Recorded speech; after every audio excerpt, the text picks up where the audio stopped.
Sauti Habari. Waheshimiwa, karibuni sana. Mimi naitwa Peter Makutian, ni afisa utalii mkuu mamlaka hifadhi ya Ngorongoro. Kwa kweli ni furaha iliyo kubwa kuwaona mnatutembelea kutoka mbali huko. Kigoma ni mbali. Kabla mjaingia ndani ya hifadhi kuweza kujionea maajabu yanayoonekana katika hifadhi yetu, niwape tu maelezo mafupi ili unapoingia ndani ya hifadhi akilini ujue kwamba unakutana na kitu gani. Hifadhi hii ni moja kati ya hifadhi nyingi ambazo zinapatikana Tanzania. Kawaida tuna maeneo yanayoitwa national parks, lakini tuna maeneo mengine yanaitwa game reserve ambayo wanaita mapori ya akiba game reserve, lakini national parks wanasema ni hifadhi za taifa. Lakini vile vile tuna Ngorongoro, hifadhi ya Ngorongoro ambayo yenyewe haipo kwenye haya makundi mengine. Na hifadhi za taifa ziko 21. Haya mapori mengine ambayo yanaitwa mapori ya akiba game reserves kwa Kiingereza yenyewe pia yako 27 hapa Tanzania. Lakini Ngorongoro ni hifadhi inayojitegemea na ina mamlaka yake tofauti na hifadhi zingine. Na kwa nini hifadhi inajitegemea kama hifadhi? Ni kwa sababu maeneo mengine yaliyohifadhiwa hakuna watu wanaoishi ndani ya hifadhi. Kwa hiyo eneo hili linahifadhiwa, lakini vile vile kuna wenyeji ambao ni wafugaji wa Masai, Watatoga wanaishi ndani ya hifadhi ya Ngorongoro. Hifadhi ya Ngorongoro imeanzishwa mwaka 1959 kwa malengo makuu matatu. Lengo la kwanza ni kuhifadhi mali asili zilizopo ndani ya hifadhi, lakini vile vile kuendeleza shughuli za utalii ambazo zinafanyika ndani ya hifadhi, na tatu kwa ajili pia kujali na kuendeleza jamii hiyo ya wafugaji inayoishi ndani ya hifadhi. Eneo ni kubwa, ni kilomita za mraba 8292. Ni hifadhi ya pekee. Nasema ni ya pekee kwa sababu ina vivutio vingi sana vya utalii. Hifadhi ya Ngorongoro ndipo ambapo wazungu wenyewe wanaita Cradle of Humankind. Wanaamini kwamba binadamu wa kwanza aliishi katika eneo hili, na masalia ya binadamu wa kale aliyeanza kutembea kwa miguu miwili miaka 3.6 iliyopita. Nyayo hizo zinapatikana katika hifadhi ya Ngorongoro. Lakini vile vile fuvu la binadamu wa kale limeweza kupatikana katika bonde la Oldupai, ambapo hivyo vyote vinatuaminisha kwamba binadamu wa kale aliishi katika maeneo haya. Lakini kuna viumbe vingi ambavyo havipo hapa duniani sasa hivi, vimeweza pia mabaki yao yameweza kupatikana katika hifadhi ya Ngorongoro. Kwa hiyo ndio maana wengine wanasema Cradle of Humankind, yani eneo ambalo ndio masalia ya binadamu wa kale inapatikana. Lakini vile vile wengine wanaamini kwamba kwenye Biblia kuna kitu kinaitwa bustani ya Eden. Wengine wanaamini kwamba hapa pengine inawezekana ndio bustani ya Eden. Kwa sababu viumbe vingi, mabaki ya viumbe ambavyo havionekani vimekuwepo, lakini humo kuna binadamu wanaishi humu ndani na wanyama wa aina mbalimbali wanapatikana katika hifadhi ya Ngorongoro. Wanyama wanaopatikana katika hifadhi ya Ngorongoro ni wengi, lakini wakiwemo wale ambao wazungu wanaoita Big Five. Big Five ni simba, chui, tembo, nyati pamoja na faru wanapatikana katika hifadhi ya Ngorongoro. Lakini kuna wanyama ambao wanatembea kwa makundi makubwa ndani ya Tanzania na baadaye wanaenda hifadhi za Kenya. Hao wanyama wanatembea kati ya hifadhi ya Ngorongoro, Serengeti na baadaye wanaenda Masai Mara huko Kenya. Kwa hiyo wanyama hawa ni wengi, wanahesabika kama 1,800,000. Wanatembea kati ya hifadhi hizi tatu, wanazunguka kama kilomita 1000 mzunguko wao wote.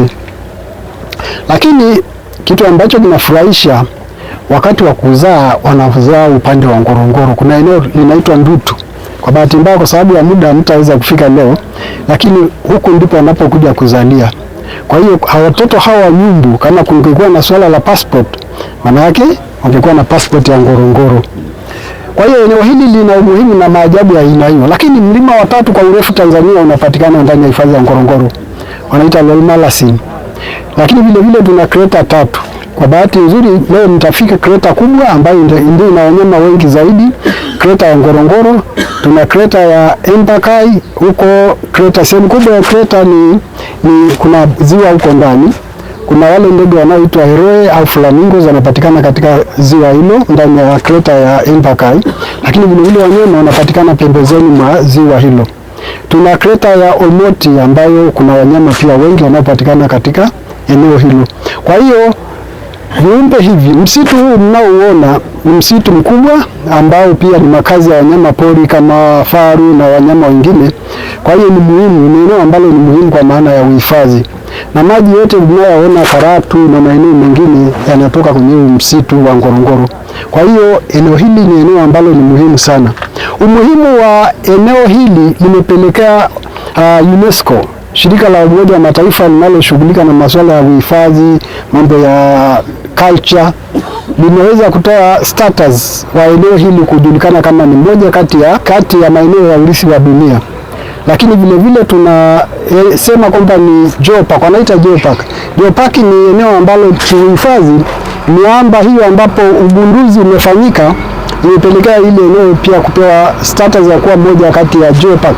Katika Afrika tuna mbili tu, Morocco wana moja na Tanzania ipo moja ambayo ni Ngorongoro.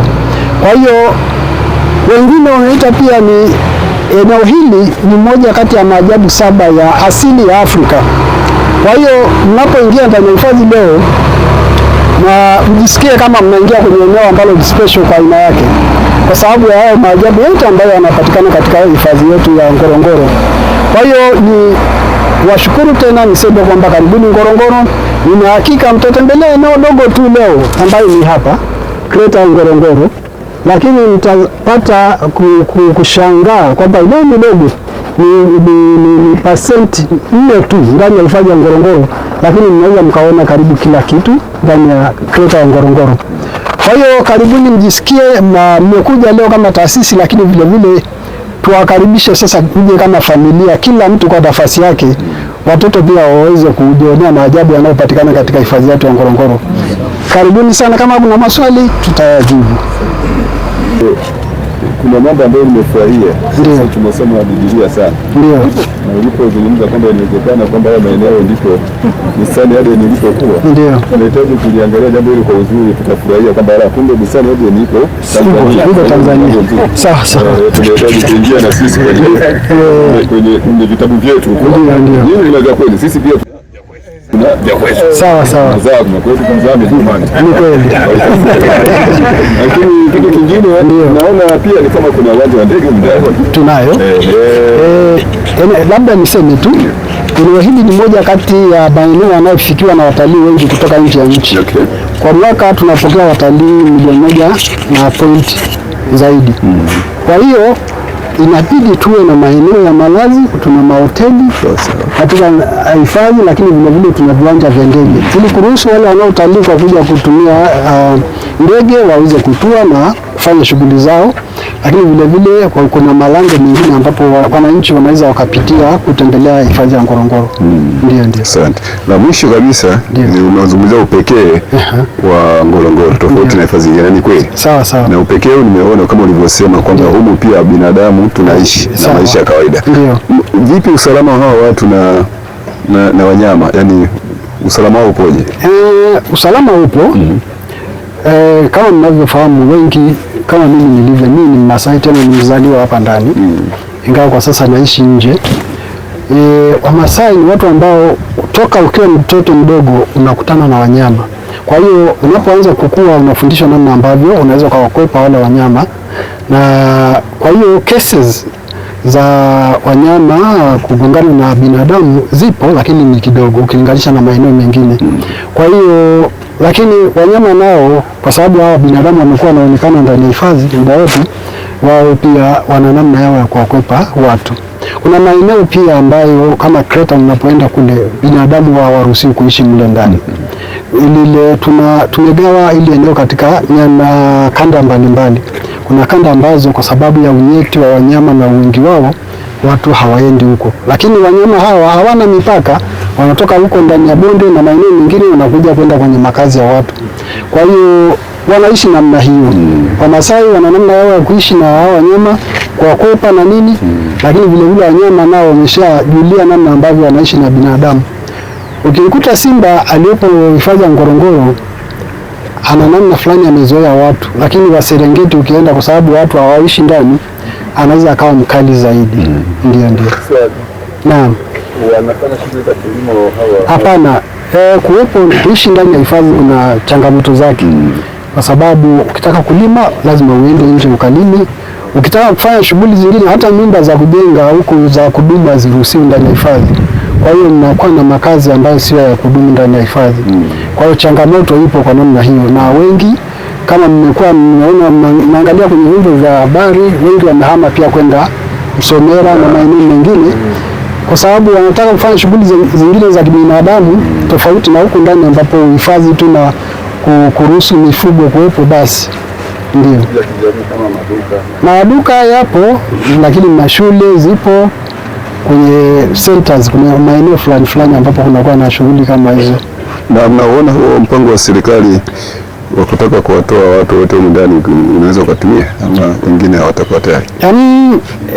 Wao wenyewe, unajua binadamu wazungu wanasema a dynamic creature, ni binadamu yanabadilika. Wakati mwingine unaweza ukawa na maisha haya lakini ukahitaji kubadilika, lakini kumbuka huku kuna limited services ambazo zinaweza kutolewa ndani ya eneo.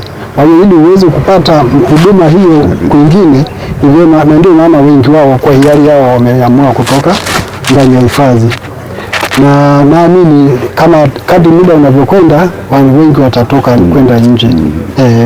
Asante, tukushukuru tena, lakini sisi kama unavyojua ni watu wa kanisani. Ndiyo. Kama hutajali tukuombee. Sawa kabisa. Haya. Baba, hebu mweke mikononi mwa Mungu mtumishi na wenzake wanaofanya nao kazi. Baba yetu wa mbinguni, asante kwa ajili ya wema wako. Tunakushukuru kwa kutuleta mahali hapa. Mtazama wenyeji wetu wametupokea kwa furaha. Asante kwa ajili ya historia na maelekezo mafupi ambayo baba huyu ametuelekeza na kutuelimisha. Nasi Bwana, tunaona sababu za kuwaweka mikononi mwako, yeye pamoja na watumishi wote wa hifadhi. Mkono wako uwe pamoja nao, watunze na kuwalinda na kuwaongoza, na hasa kuendelea kuwapa moyo wa upendo wanapowapokea wageni mbalimbali kwa ajili ya jambo hili. Tunapotoka hapa ubaki nao, kisha utembee nasi kupitia jina lako tunaomba na kuamini. Amen. Amen. DWT Habari.